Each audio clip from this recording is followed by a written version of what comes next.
আসসালামু আলাইকুম। সবাই কেমন আছেন? আশা করছি ভালো আছেন।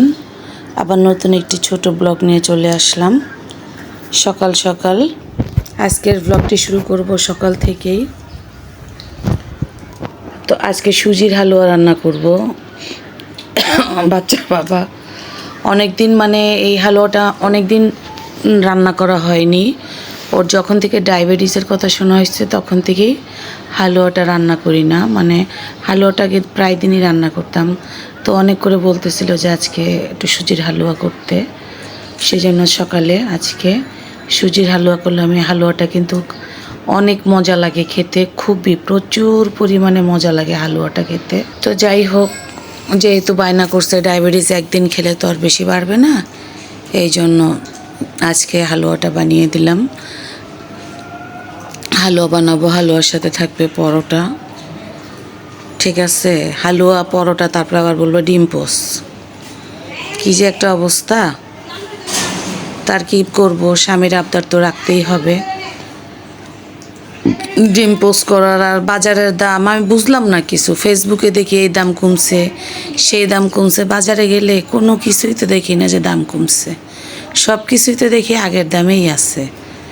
এত পরিমাণ জিদ উঠে বাজারে গেলে আর কি বলবো। মাছ তো ইলিশ মাছ ভারত যাওয়া বন্ধ হয়ে গেছে, কিন্তু মাছ তো কোনো কমার নাম নাই, সেই একই আগের রেটেই আছে। আগের রেটেই মনে করেন যে আপনার ইলিশ মাছের দাম এখনও আছে, কোনো কমাকমির কোনো খবর নাই। মাছ কই যায় এই শুনি, সাগরের থেকে মাছ অনেক ধরা পড়ে। মাছ তো ধরা পড়ে, কিন্তু মাছ কই যায়। তো হালুয়াটা দেখেন কি সুন্দর করে আবার আমি সাজিয়ে দিলাম। বলবেন হালুয়াটা কেমন হয়েছে, অবশ্যই কমেন্টে জানাবেন। হালুয়াটা কিন্তু অনেক মজা হয়েছিল আমার হাতের এই হালুয়াটা। এই হালুয়া না, আমি সবগুলো হালুয়াই অনেক সুন্দর সুন্দর বানাই। যাই হোক, নিজের প্রশংসা নিজে করতেছি না, যারা খেয়েছে তারা সবাই বলছে। এখন পরোটা ভাজার বাড়ি। তো এখন পরোটাও ভেজে দিব সুন্দর করে, মসমসে ক্রিস্পি ক্রিস্পি পরোটা। আজকে মনে করেন সকালে নাস্তার ধুম পড়ে গেছে। যেটা বলতেছিলাম ইলিশ মাছ, তো এই যে ইলিশ মাছ এত ধরে পড়তেছে, বাট কমতেছে তো না। এত কষ্ট লাগে যে মাছ এখনও পর্যন্ত কমে না দেখে, ছোট ছোট মাছ, তারপরও কমে না। এই যে নাস্তা দিয়েছি, তারপরে আবার বলতেছে যে আমার জন্য একটা ডিম পোস্ট করে নিয়ে আসো। তার কি করার, স্বামীর আবদার তো রাখতেই হবে। এই জন্য আবার আসছি ডিম পোস্ট করার জন্য। যেটা ওর ভিতরে আমি রুটি পরোটা করেছি ওইটার ভিতরেই দিয়ে দিলাম হলো গিয়া ডিমটা পোচ করে। এই যে ওকে খেতে, ওই যে ও কিন্তু অলরেডি খাওয়া শুরুও করে দিচ্ছে।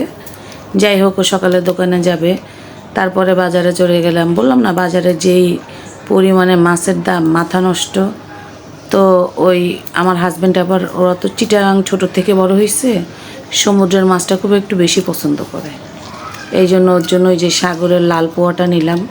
এই লাল পোয়াটা খেতে কিন্তু অনেক মজা লাগে, খুবই মজা লাগে লাল পোয়াটা। যদি আপনি টমেটো দিয়ে ভুনা করেন খুবই ভালো লাগে। একটা রুই মাছের এখানে আসলাম, রুই মাছের অনেক দাম। এত ছোট চিংড়ি তাও 150 টাকা পোয়া। কী করবো, দেশি চিংড়ি অবশ্য খেতে টেস্ট লাগে, তাই ছোট চিংড়ি 1 পোয়া নিয়ে নিলাম। এই যে মাছ নিয়ে আসছি বাজার থেকে, লাল পোয়া নিয়ে আসছি, চিংড়ি।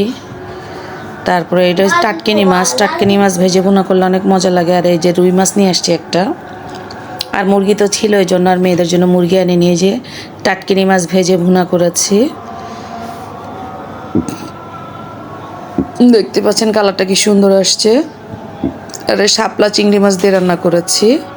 আমি ফার্স্ট টাইম শাপলা রান্না করলাম, খেয়েছি আগে, কিন্তু শাপলা রান্না করিনি। আর ঝিঙ্গা দিয়ে এই যে চিংড়ি মাছের যে মাথাগুলো ছিল ওগুলো সুন্দর করে ব্লেন্ড করে দিয়ে একটা সবজি করে ফেলছি রাতের জন্য।